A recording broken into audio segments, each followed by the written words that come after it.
Chef de l'État congolais Félix Antoine Tshisekedi Tshilombo azomi na Istanbul na Turquie wapi akutani na homologue na ye turc pe azali na séjour officiel il y a 3 jours kobanda lelo lundi 6 septembre 2021. Coup d'état na Guinée, Union africaine a réagir na communiqué moko kosenga libération sans condition ya Alpha Condé. Résultat Exeta édition 2020-2021 et causera disponible entre le 22 et le 25 septembre et le Baki ministre EPST Tony Mwaba. Deuxième journée à éliminatoire ya Qatar 2022 RDC Dongwani Lelo na équipe ya Benin ba détail tout de suite na édition de Michel Lelo KNB News on a essayé pour présenter les binos.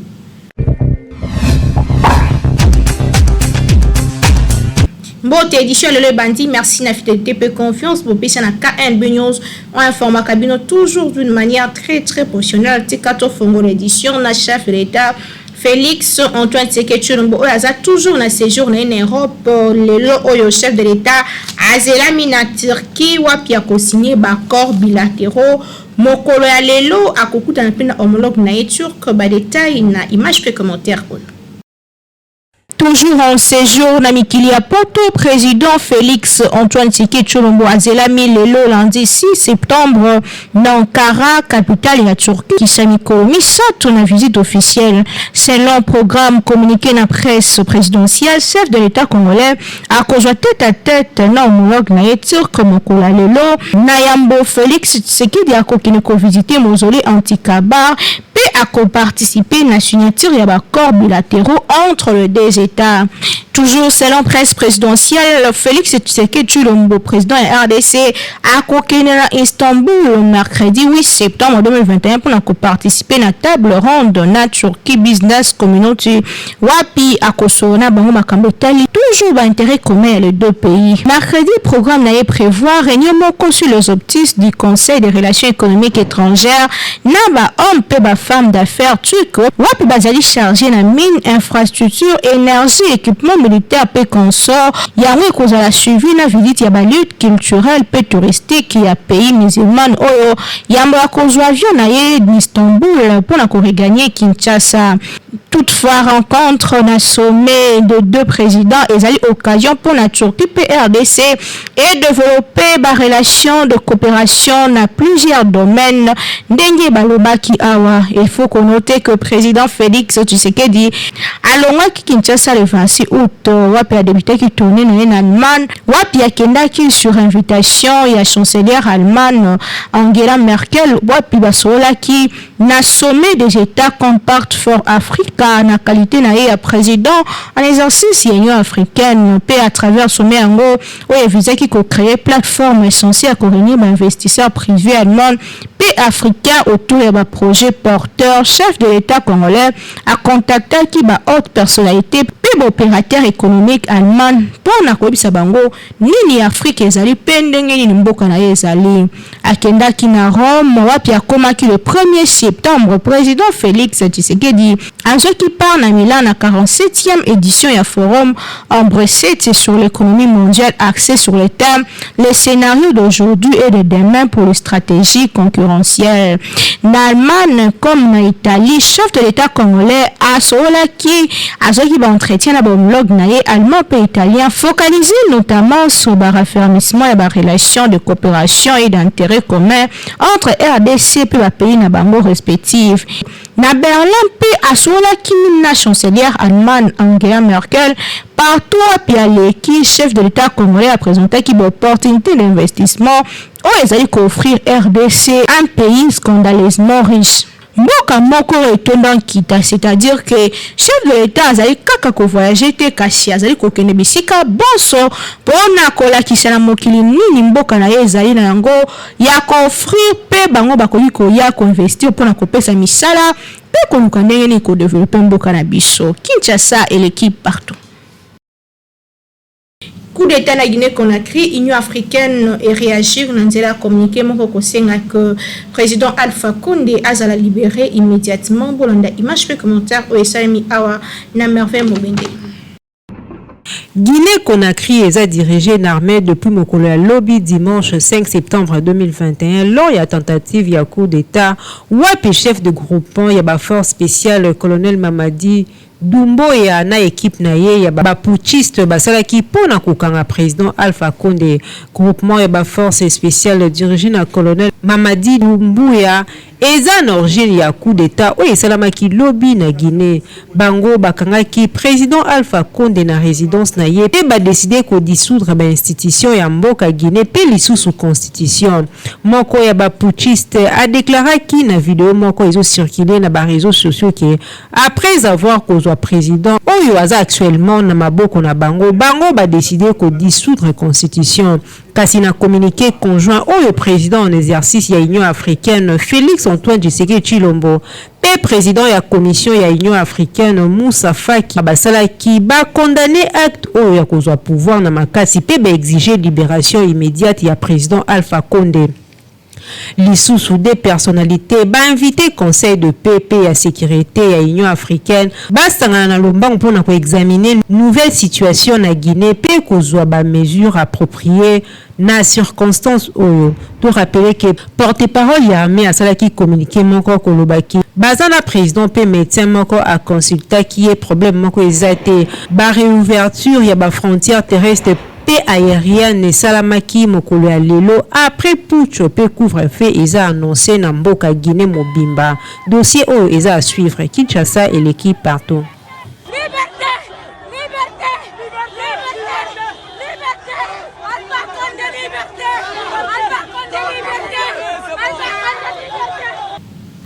Lors de la conférence de presse au Salemaki Mikoleleki dio ala muka bazaki liboso apandisango kasi na moko ya mituna oyo tuna maki mokolo wana mona mboka Adolphe Mosito arianola ki kolobak azalaka toujours député national kasi asejaka tepoye asejaka na ngambo ya peuple alors que azoka mbongo ya population tokitaki na terrain lelo on a koyeba nini population congolaise ezali kokanisa na déclaration wana boyo kabango abasali na micro ya Peggy Unga. Ce que CGT, ce qui veut dire que j'ai un souci à peuple, tout ce qui est qu'on pour que CG contribuer pour la révolution en Boka, pour le peuple à voter qui peut lobby, à moins servir bien. Alors il y a CGT, mais le contraire, n'a moi qui sont aux opposants. Bah c'est j'ai opposant au Fandara. Mais un député a bénéficié bon gouvernement de faire député au petit tour na Kidiba au Bendila. Bon vraiment n'a pas dit botozoa. En tout cas vraiment cette fois-ci ba candidat bongo boyate c'est nous qui sommes les bénéficiaires so bino bo CG so bazo ebate. Qui sont les bénéficiaires? Et ça bi so ba votant. Vous allez voter. De voter que pour ndako CG c'est ça noté. Le compte ka voter na Suisse na Fayulu. Ozaki na Suisse na Genève na Bemba. Ozaki na Paris na Nantes. Suka nango intoxication to bimananzela to défendre yo na ki opposant no sala ya lokutana. Un peu opposant za rabongo te to moneke au CGT aux opposants pouvoir tous à l'opposant. Tire l'opposant pour dire bon. Exactement au sala biso la gemo aux influencer na bata pouvoir et aux influencer na bata opposition. En tout cas bon tout c'est pelaté. Le col ko sala. Mais en tout cas pour bénéficier d'avantages non sur la musalaté. Oui, à l'État. Avantage ya musala mbongo à l'État ko zoate parce que bon no musala. On no musalaté. Bon, ba mo la au siège akaté. Okenda musalaté.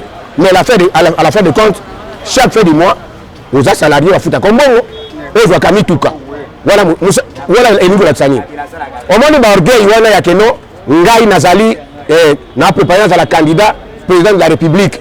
En tout cas pour ba mona ngai keno na se rabaisser na kena ko siéger na palais du peuple na ça la population na ko sala te na niveau na ngai. Parce que yo lobi keno yo za na niveau no puisque comme Nzambi. Le ko comme Nzambi. Bon pour la ligne postuler pour voter. Peuple a voté pour la aucun ne représenter na palais du peuple. En tout cas, ngai na super na comportement on a té parce que moto a sala katé a communauté salaire té a communauté pour avantage il y a l'état té parce que a sala kana été bon ba pesa kembongo ba pesa pe mituka a sala ka wapi aucune fois tomona que non yo na ayo ko siéger na palais du peuple siko mbongo wala zwaka ya musala nini omoni makambo oyo tomona que non l'état congolais aza irresponsable dans le sens que papa il a gagné mon côté il a dit basala makambo moko que non basala la groupe moko to zwaka mbongo ikazo mikabula kananko parce que le ko la babanga na kabi que non il a droit na ye aza leader il faut que ça gagne mbongo bon il a aza leader la mbongo bon ngana leader te ngana congolais ngana ko bénéficier te pour la nini qui leader il a signé ce qu'on peut nous ça qu'on fait mbongo te na lobby eza simple réponse eza claire politicien wana asala kate mutafuta kabato l'état mutazo futa politicien wana eza nani l'état c'est que l'état yebi ke mutasala asala te il faut azwa mbongo na ye réponse eza claire pour ceux qui l'état yebi ke mutasala kate azwa ka mbongo te bakopesa ye mbongo te mais ezala normal te député wana yake na komifuta ngai eloko na tuni député wana yake na kaye moko komifuta mbongo ube l'état bengelaka ye yaka kozwa salaire na yo na ba prime na yo na mutuka na yo yango oyo ye l'état ne mutabengisi ye c'est que l'état yebi ke apesaka bango loko eza groupe na bango po eza na groupe balongola na mboko oyo asala te azwaka mbongo po un enseignant akendaka musala te médecin akendaka musala te mais bakata ye babaka mwana nyonso mais loko eza groupe moko balongola na mboko oyo o bazaka ben touchable bango na bango yango ba mifuta fo babenga masala ba zolare po lobi tour na yepe bakobenga ba nozala.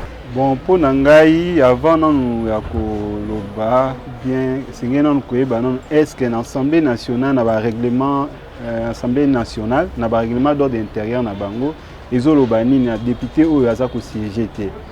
Ceux qui n'ont règlement d'ordre intérieur na bango ba sanctuer ezali, et c'est un règlement d'ordre intérieur na bango il est kana ko sala musala, mais ceux qui ezali ko permettre bango que ataza ko siéger na été azwa mbongo ne wana ezali responsabilité ya Assemblée nationale yenda ko yebandeni au katolika mbwana tobaki on est bandeli exeta édition 2020-2021 ba résultat que ça disponible d'ici fin du mois oyo Tony Mwaba ministre ya EPSTND affirma ki yango libosio apandisango bolanda image puis commentaire.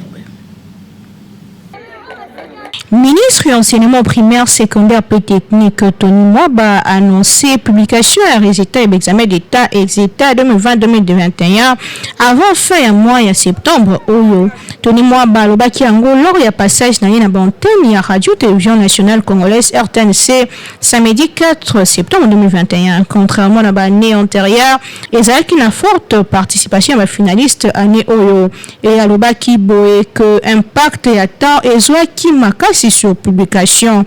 Mais à cause de la news que Baltika na kati ya tango donc d'ici la fin du mois de septembre entre le 22 et le 25 septembre 2021 résultat que a déjà rendu public. En outre, le ministre EPST a signalé que 635 000 élèves qui parlent mais pas viango sur 835 000 finalistes au bazala qui inscrits. La fille bazala qui a nombre à 307 000 naboye Tony Mwaba a terminé qui tout pas Nosaki quelques incidents et salemaki notamment et salemaki na ki goma wapi maman les thèmes et comment quitter dans la centre d'examen d'état dans opposition à l'autorité tanzanienne. Tony Mwaba rassiraki que ba démarche diplomatique que vous allez mener pour que situation yango et décanter. Kasi na finaliste examen d'état to noté déjà date le 22 et le 25 septembre 2021 wapi ba résultat na bino koyeba donc biso to souhaiter bino kaka bonne chance Kinshasa et l'équipe partout. Tout que n'angam ya Est République démocratique du Congo basignalé biso 30 morts lors ya attaque moko attribué na ba rebelle ADF na Ituri Nathan Siata apesi sur les détails. Attaque ya ba rebelle qui mené samedi na Ituri na Est ya République démocratique du Congo na ba présumé rebelle ya ADF Force démocratique alliée et sali au moins 30 morts ndenge ba indiqué mokolo lundi na tongo na ba source locale pe onisienne. Premier bilan ezalaki bongo mokolo ya samedi na pokwa na ba source locale oyo basalaki état ya 14 morts na bangomba ya Chani pe mapasana na Luna Samboko village où ils allaient situé limite entre provinces voisines ya Nord Kivu. Ba civil oyo bakende ko sala recherche ya ba corps ya ba victime ba retrouver 16 corps mokoka na kati ya zamba yango esali ete ba oyo nyonso bakufaki bakoma lokola 30 civils mobimba oyo bazalaki massacré ndenge a déclaré Dieudonné Malanga irresponsable ya société civile ya collectivité chefferie oyo ya Walese Vonkutu oyo azalaki interrogé depuis Bunia na ba correspondant ya AFP na Ituri. Moko ya ba source onisienne par ailleurs peut a confirmé kaka na presse locale que ezali na au moins 30 personnes nde bakufaki na attaque oyo ya Luna Samboko. Selon ba témoignage ya mutu moko oyo a participaki pona ko récupérer ba corps oyo ba victime ba bomaki bango principalement na ba machette pe bazalaki égorgé misusu bazalaki éventré, c'est-à-dire ba pasolier libumu pe babimisi michopo misusu nde ba bomaki bango par balle. Nouveau massacre oyo ezali attribué localement na ba rebelle ya ADF oyo bazali na origine ya ba rebelle musulman ougandais pe lisusu bazali présenté na organisation djihadiste État islamique lokola branche moko ya ba djihadiste na kati Afrique centrale. Ba rebelle oyo bazali considéré lokola ba plus meurtrier ya ba groupe armé nyonso oyo ezali ko œuvrer na est ya République démocratique du Congo. Bazali accusé ya ba massacre ya ba civil oyo esali déjà ba milliers de morts depuis 2013. Na Ituri pe Nord Kivu ezali placé depuis le 6 mai eleki na état de siège, mesure exceptionnelle oyo ezali censé kosilisa ba activité nyonso ya ba ADF pe ya ba multiples groupes oyo ezali ko terroriser population à partie SRP de République du Congo mais yako kamwa ezali ke malgré état de siège mais ba massacre ya makasi ezali ko continuer ko salema ba kondibo chama yele po état de siège oyo ondike ko mbaje Kinshasa eleki partout.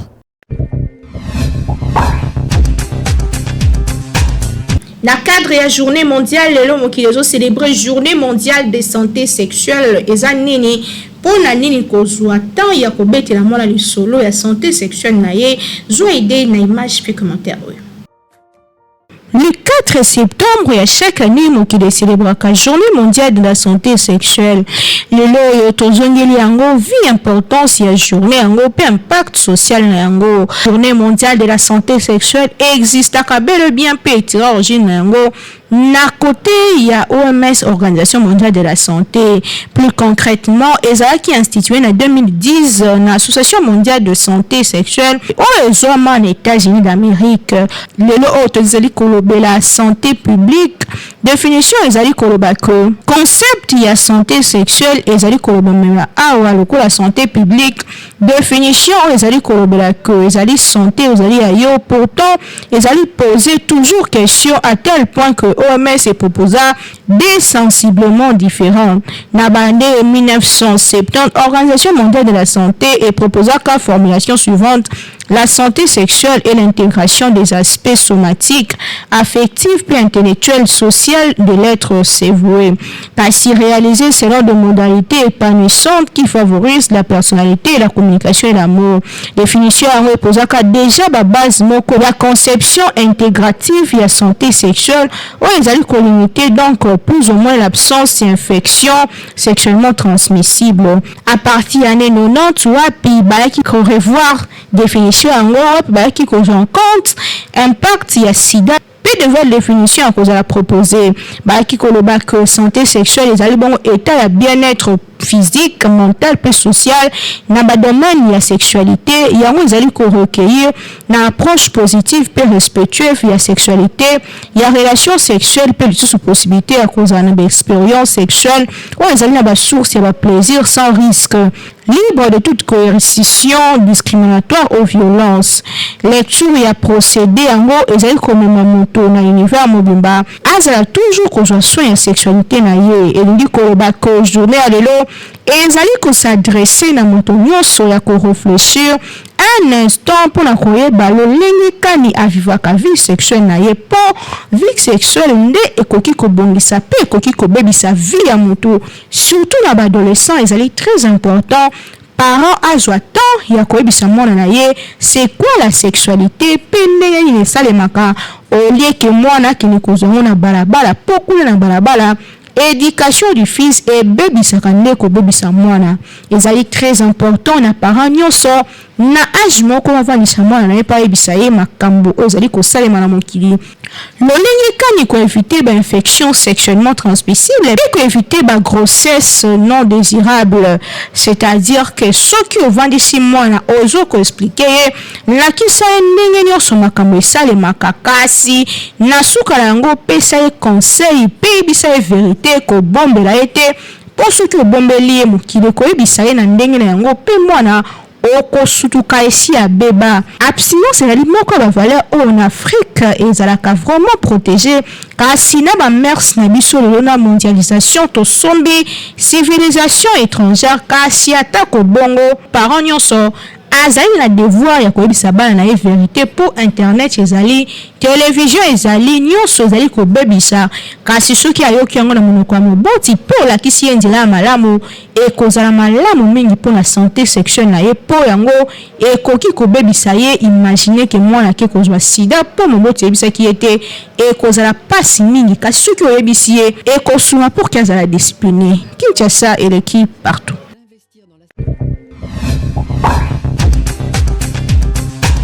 Toujours limité, mais jamais égalé. KNB News, première chaîne d'actualité, on continue. Kasnaninga la AND te propose à Bino émission et ça la Kabino Kitoko, émission d'analyse politique, Kindoki politique. Ils ont déjà en ligne la chaîne YouTube Nabiso.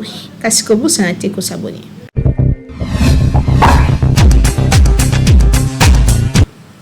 Réflexion autopé pensée nayo nous il faut pouvoir remplacer ça là pour que Mboka Nabiso et s'en sortir sur ce plan là. Moi, je pense que la première des choses à faire, c'est qu'il faudrait établir les responsabilités. Qui a compétence à octroyer à un étranger l'espace à exploiter? C'est la première question qu'il faut se poser. Parce que moi, je me rappelle même du temps de Kabila, tout à l'heure même avant de monter sur ce plateau, j'ai regardé un confrère qui a publié les images à l'époque quand Moïse Katumbi parlait aux Chinois. Il venait tout ça la ferme dit yo yakawa chinois wapi chinois bengaye pour aller balati ba butu te dit n'a pas prendre des sous na butu ba butu te na kangi obokei dit salaire za combien 120 $. Non salaire a muta suke za 300 ce qui lobi na na kutonte na kangi zin bozonge pa na bino. Il tournait sur eux. Je me demande comment le commis inverse on interdit même au président du fédération des entreprises d'arriver même sur le lieu. Parce que découvert et Sami na cadre voilà. Il y avait une délégation, il y a FEC, où il s'est ça la déplacement ti na minouana. Il survolait les colons avec accompagné par journalistes, il y a RFI France 24 notamment Alain Foucault. Basali bakiti, balimba kenekona ba si bango kuna borokendete. En tout cas borokendete. Il faut aussi la permission sur place. Le monsieur a fait un petit briefing tout ça vidéo et ça a circulé. Et dès son retour ici, il a été même reçu par les présidents de la République pour en parler, expliquer au président ce qu'il était allé faire là-bas. Parce que il a accompagné la délégation de Moussa Souba Pantissango. Mais mieux que nous accompagner Bisso, au comme côté réalité, sur les champs, vous en parlez. C'est ce que lui a fait. Mais maintenant, c'est la question tout le monde Yangwana. Nani a payé si son Nathalie Nenge Bago Tate bon même Nathan Kabila. Certes coopération Zalaki, mais on ne sentait pas des choses comme je sais pas si existait, mais on ne sentait pas ça. Mais comment la règne de celui qui est venu tout changer, tout bouleverser, on va retrouver une situation pareille. C'est quand même assez compliqué. C'est vraiment le contraire, la nuit et le jour. Ce qui est fatigué, c'est le jour, et ce qui se passe, c'est la nuit. Comment un Chinois peut venir sur un territoire congolais, interdire à un Congolais de fouler les pieds dans le territoire? Voilà. Ça veut dire que ici en RDC, il y a une partie de la RDC qui est un territoire chinois. Donc, un Chinois fait la loi en RDC, ça veut dire territoire, on est comme un Chinois. Et bien là, vous voyez comment le gouvernement bascule dans la province à tout moment. Le gouverneur qui arrive, dès qu'il fait tête aux Chinois, il est parti. Dès qu'il fait tête aux Chinois, il est parti. C'est ça la question. C'est ça la question. Service intelligence, c'est ça. Service à renseignement, et ça va pour parce que maintenant, le président de la République donne l'ordre. Ça veut dire qu'il ne savait pas ça. Ça veut dire qu'il n'était pas informé. Mais maintenant, qui entretient ces Chinois-là? Qui entretient? Kabila est parti. Qui entretient les Chinois? C'est ça la grande question.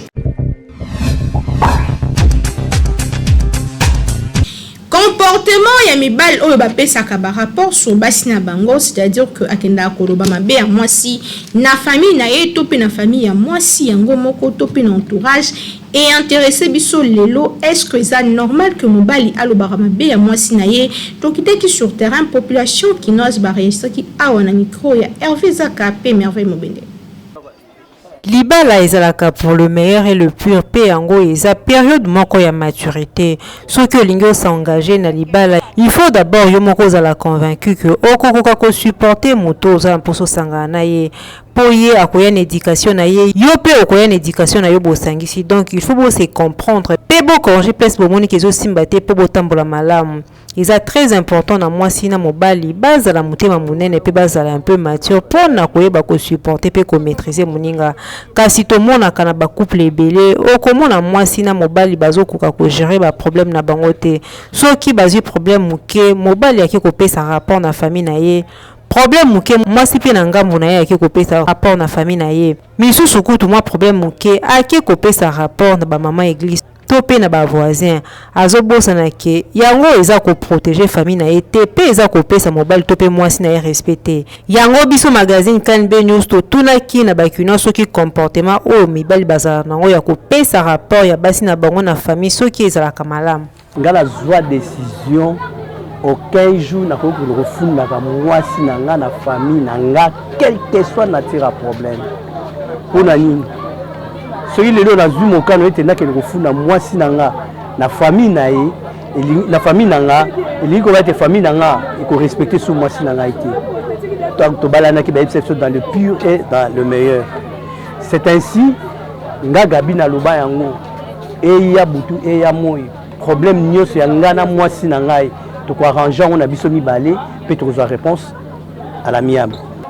Eza normal te parce que ngai tant na joué mwasi na bali mwasi po na bali mwasi po na koki na za kokoka soki mwa mukeke na koko funda mwasi to ba ke na zonga na ba parents na biso na peseli rapport ke na zwa mwasi ndenge za boye ndenge to lova ka obie to vivra to vanda ndako mo to botine bana ke na zwi mabe na ina ke no bimisango na kata famille na nga vraiment na koko sala loko bongo te ça bien te en tant que nga na za chrétien Quand eza kokende ko bimisa mwasi na écran ou bien koteka mwasi et ko kozala pe na absence nanga eloko nga kutu na salite mais famille nanga eko sala ngo na place nanga eza loko zo livrer mwasi na kata famille no po banda ko ya ko sakana na ye jamais surtout dans problème na mwasi nanga na zwa na kende ko pesa ngo na famille nanga sikoyo wana na combine est capable ya ko vanda na mwasi na kata ndako libala mobali ko funda mwasi na yo pa ba parents na mobali te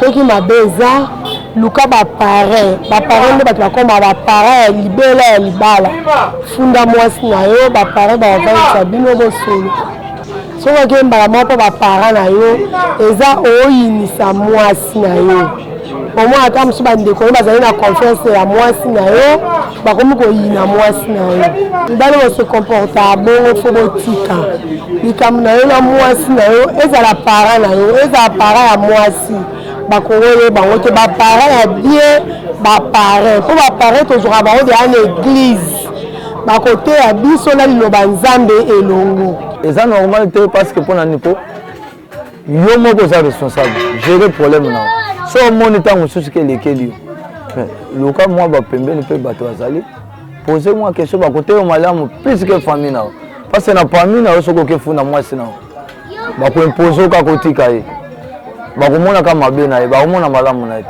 bakoimpose otika ye oluka mwasi mosusu donc yo moko mobali oza le premier responsable ya ndako na yo na mwasi na yo soki ogere problème na yo eke omoni elekeli yo bato basali soit kende na meme ekotuna mosala na nzambe tala problème naza nango na ndako bakozwa toli mposa avec mosala na nzambe akoyebi biso te kotika mwasi wana akoyebi biso papa ato te ya ye lobi achange mpo kimi ezala me na bandeko surtout bandeko letoya na bango lelo ntango bazokanisa ke bazomona ke mbongo ye ezosala mwasi nde aliaka bosombaki bosombela ye biloko na ndako yo ke kopesa rapport ya mwasi wana bakoyebi biso ni otika ye bakosala yango seke jalousie wana yango esalaka malamu te eza mpena malamu te quel que soit problème aux anangona mwasi na yo, il faut qu'on soit temps ya ko dialoguer na ye chambre na binonde eza lieu à refuge. Ceux qui besoin un problème, soit temps ya ko soa na ye. C'est vrai que ceux qui ABC na famille na ye qui azo se comporter mabe ba ko reprocher kasi yango eza ko humilier pe ko pesa ye valeur te. Kinshasa et l'équipe partout.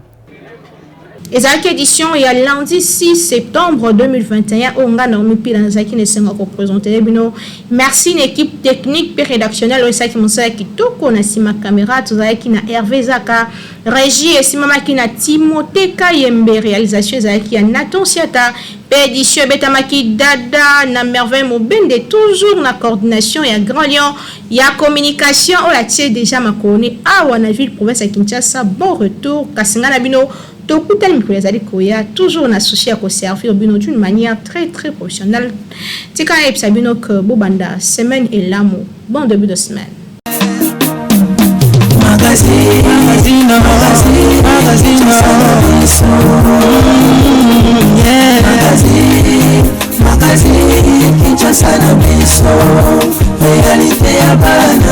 Réalité à Banaki, réalité à Banakino.